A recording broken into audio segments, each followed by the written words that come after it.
I love when I record half of the video and then realize that I did not turn the microphone on. Fucking love that. Okay, cats are often thought of as little guys that don't like water, creatures that are willing to get violent over a little spritz, but that is not always the case. The cat family is a big one, with all different types of species that have evolved to all different types of environments, including ones that enjoy to frequent dip so much they evolved semi-aquatic traits. I'm gonna introduce you to 2 of these cat species. It was supposed to be 3, but turns out the 3rd one I had planned for is not semi-aquatic. It's not actually down like that, even though it looks like it is. I'm gonna introduce you to it anyway as an extra bonus. And then there's another extra bonus at the end that's gonna blow your fucking mind. So I got 2 bonuses for you today. So buckle up, grab a snack while I introduce you to some super sick tiny cats. As always, you already know what the fuck is going on.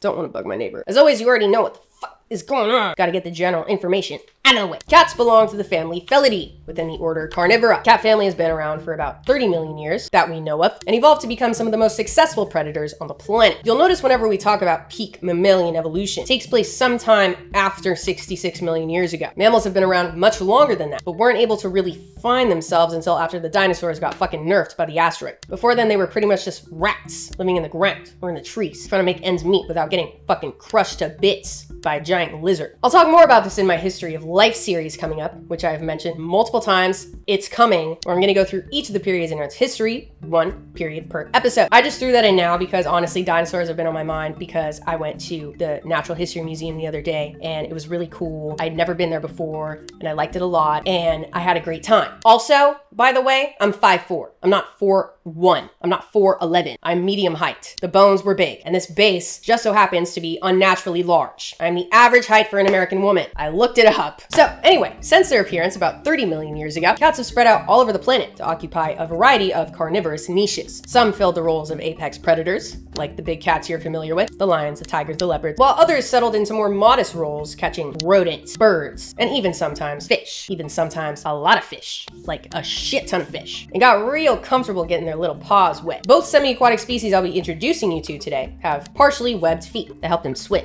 scoop up fish. While this adaptation might seem like a small one, it serves as the perfect segue to explain why I wanted to make this video in the first place. We've got a little purpose section today. We've gone through the evolution of whales from land to water in this video, and you might be familiar with that transition in other groups like marine reptiles and whatnot. Because they took place over such long periods of time, millions upon millions of years, it can be kind of hard to wrap your head around like, how the fuck did this turn into this, and can lead to pretty major misunderstandings about what that transition looked like. You know, like one day flippers appeared and now orcas are fucking up boats in Europe. No, that's not how it happened.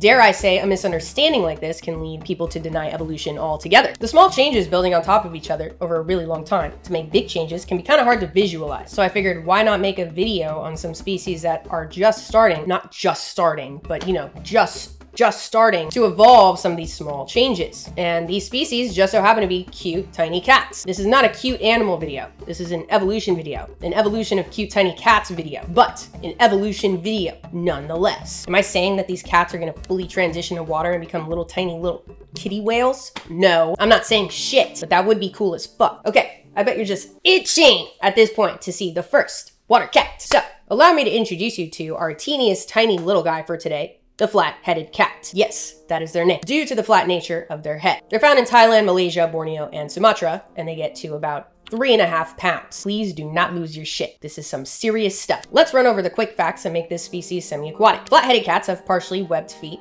like I had mentioned. They also have slightly backwards facing teeth to keep their slippery prey in their mouth. And they've been seen swimming across rivers, a good portion of that time fully underwater. One record of a flat-headed cat in captivity noted that the cat showed more interest in a mouse in a pond than on land. They like wet mouse more than dry mouse, sticking to the brain. Flat-headed cats, like many small cats, are extremely elusive. Not much more is known about it because they seem to tend to stay away from human-altered habitats, and they're just so little, can't even see them, or you mistake them for a rodent. Even with developing research technologies like better camera traps, which scientists set up in different areas to figure out what's going on there, you just don't see them. The flat-head cat's constantly MIA. That's Koi's feeder. It just went off. Now she's trying to figure out how to get to it with all this shit everywhere. Wait, real quick, before you eat, you want to say hi? Very round-headed cat. Now I got cat hair all over my face. Very on brand for the video. Okay, the flat-head cat is constantly MIA. Some researchers came up with a possible explanation for why this is, and it's the cutest thing ever. Objectively. It's objectively very cute. In 2013, they had placed camera traps all over a forest reserve in Malaysia. One camera was placed about 15 inches off the floor, which I believe was the average height for all the cameras. And one night it got knocked over by a southern pig-tailed macaque. This guy, to a height of just 4 inches off the ground. And what do you know? 2 flat-headed cats, not 1, but 2 got captured on camera, which led the researchers to speculate the cameras are too high up. You know, I'm something of a scientist myself. They are too little and just walk right under them, which is why we never see them. This might seem pretty obvious and you might be thinking, well, why not just put the cameras lower if you're trying to find little guys? Well, camera traps are often not species specific. Like if you're setting up cameras, it tends to be to look at a lot of different shit, and sometimes more concentrated to the larger species like tigers or leopards. And then you just happen to find out other stuff about the other little guys because they're just there. And so you see them and you learn about them too. But I say, put the fucking cameras on the floor. We don't know a lot about them. They seem to be endangered. They're listed as endangered, and we gotta save them so we can see how this evolution plays out. Please, let's figure out what we gotta do to save them. Put the cameras on the floor. Also, there was some good news from that study, because the camera happened to be about a mile from a palm oil plantation. Stay with me. Flat-headed cats were initially thought to be extremely specific, like not tolerating human-altered habitats at all, which is unfortunately a bad thing because that's just not how the world is working right now. And so when you find out that an animal is actually closer to a human-altered habitat than you initially thought, it suggests they might be more adaptable, more tolerant to changes in their environment, which is a good thing. Now that I said that out loud, that all sounded kind of depressing. More research is needed. The next water cat on our lineup is called the fishing cat, another one that is very on brand. They're actually closely related to the flat-headed cat through a common ancestor that was alive about 4 million years ago. They're also found in Southeast Asia, but they are larger than their cousins, like 10 times larger. They're about 30 pounds, like the size of a bobcat. So not exactly a tiny cat, but definitely still a little guy. Fishing cats, surprise, surprise, like fish. They live in wetland habitats so they can eat fish and end up with a diet of about 76% fish. The other portion consists of animals like birds, rodents, some lizards. Like their cousins, they have partially webbed feet that help them scoop up fish and also walk through their muddy wetland habitats like big snowshoes. Lots of surface area. Another feature that supports the fishing cat's semi-aquatic lifestyle is their dual layered coat. The layer closest to their skin is super dense and thick and actually keeps their skin dry while they're swimming. And then the other layer, the outermost layer, is what you see. Those spots and stripes display their lovely pattern. They also have a short tail, which acts as a rudder while they're swimming. There are lots of videos online of fishing cats hunting in the water, even kittens attempting to do so, where they're just like, bat, snatch fish right out of the water, and even plunge their entire head and torso in because they don't give a fuck. We understand more about their behavior, luckily, because they are not as elusive as their cousins, the flat cats. They actually have more of a present relationship with humans. Like most wildcat species and other animals, the fishing cat population is impacted by a lot of different factors, like the illegal wildlife trade, habitat loss, and human-wildlife conflict. Actually, before I go any further, I just want to say, I'm never going to talk about human-caused threats to species, like the negative stuff, without providing any solutions to those problems that you can become a part of or that you have access to. I hate when nature documentaries do that shit, you know, where they're like, look at this super cool animal, look at all the cool stuff it can do. Also, it's going extinct and you can make a difference. And then they end the fucking movie. They give you nothing. Like, cool. Now I'm depressed. You gave me nothing and you set it up to me and now I'm sad. I genuinely think that's so lame because like 99% of the time there is something that you can do or an organization that is doing something that you can get involved in and they can just fucking name it. Like, why are you gatekeeping conservation? Of course, education is an important aspect of it, you know, like being aware of the species existing and like the problems that they have. The solutions are just as important. So anyway, I'm not gonna do that to you. If I talk about the problems, I'm gonna offer a solution and give it to you straight. So, the fishing cat, like I had mentioned, is often involved in human-wildlife conflict. People fearing them because they might be mistaken for one of the bigger cats, like leopards, just maybe seen as a smaller individual, and so they get killed. They're often persecuted for killing poultry or other animals that provide someone economic value. This is a common problem with really any predators that live somewhat near human settlements. You might be familiar with the debate with wolves here in the US. People just don't want them around for safety reasons and economic reasons, killing livestock, huge economic loss, or potentially hurting or killing people. And so for the fishing cat, this problem can definitely be solved through local education, going to communities that experience this wildlife conflict and providing information on the ecology, the behavior of the species, explaining they're not a threat to humans at all, and helping to mend that relationship. I found an organization while I was researching called the Fishing Cat Conservation Alliance that does just that. They also aim to conduct research to better understand how to best conserve the species species, and they're involved in a lot of partner projects as well. So if you're interested in getting involved or even just sending them a quick donation so they can get their shit done, I'll put the link below. All right, this next cat, as I had mentioned, I thought was a semi-aquatic cat, but is not. It's called the jaguarundi, or the otter cat, because it looks like an otter. So obviously, for some reason in my head, I was like, oh, they're semi-aquatic because they look like a fucking otter. They're called a fucking otter cat. But no, shit happens, I guess. I'm still gonna talk about them because look at them. I need to talk about them. No semi-aquatic adaptations to take note of here, so just sit back and relax. Unless I somehow missed all of them while I was researching. Now I'm doubting myself. See, this is what happens. I literally can't believe, like, how the fuck is this cat not semi-aquatic?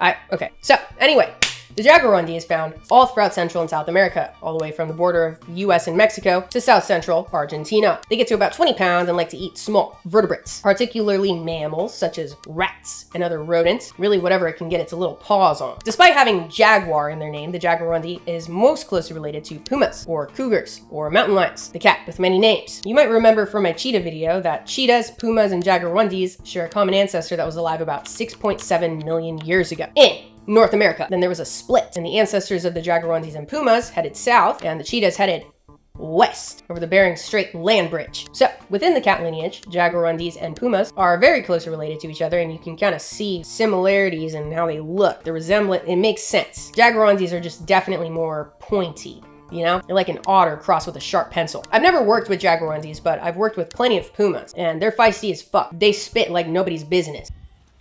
Based on pictures alone, I'm getting even more of a menacing vibe from jaguarundis. I feel like all the attitude of a cougar was just condensed into this small package that is the jaguarundi, just ready to fucking explode with absolutely no notice. You'll be happy to know they're considered least concern on the IUCN. They're just chilling. That's really all I wanted to say about them because they are not a semi-aquatic cat, and this is a semi-aquatic cat video, so I'm just gonna end that there. Okay, so now, remove the jaguarundi from your head. Think back to just the flat-headed cat and the fishing cat. Two cats that made the transition to the semi-aquatic lifestyle and have adaptations to show for it. Hopefully this helps to kind of visualize what this early transition looked like for the ancestors to whales or marine reptiles or fucking seals. Yeah, seals had to evolve too. But why did these changes happen in the first place? Like, if they are land animals, why not stay within the confines of land? Well, nature doesn't work like that. It never gives shit to you straight. And often these changes happen because there's no other choice. Maybe typical prey sources are disappearing, or there's too much competition with another species. All it really takes is one behavioral switch in a population to potentially have lasting impacts on their lineage. And of course,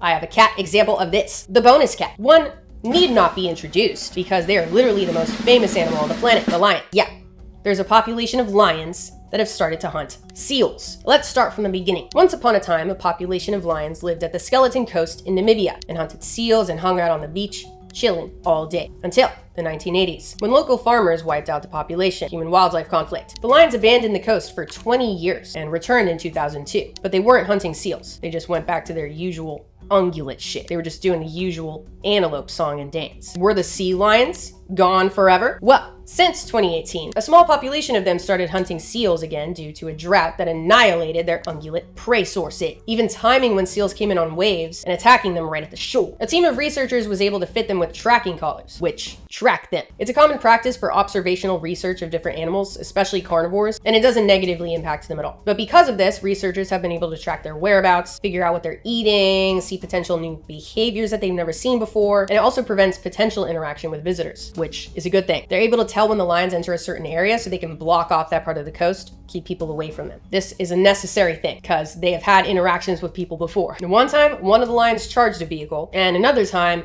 one of the lions had a kill and got startled by some fishermen walking by and dragged the prey 2.5 miles inland. Obviously, that has a negative impact on the research, and the researchers want to keep them at the coast, see what the fuck happens, so they're trying to avoid that. This lion population serves as a perfect example of a behavior change that could end up impacting the lineage over millions of years. Am I saying that's gonna happen? No, but it's cool as fuck to think about. Like, what characteristics will be more beneficial to this population in their gene pool? Will they be drastically different from the inland lions and lead to unique adaptations? It is fun to wonder. It is fun to speculate. And that's it for today. If you like this video, be sure to subscribe so you don't miss my next long form video coming out next week. Obviously, I needed a little break after the octopus video because that fucking wore me out. This one revitalized me, so we are back on track. You can check out my weekly live streams on Patreon, keep up with my daily short form content on TikTok and Instagram. For now, stay curious. The world has a lot for us to learn. See ya!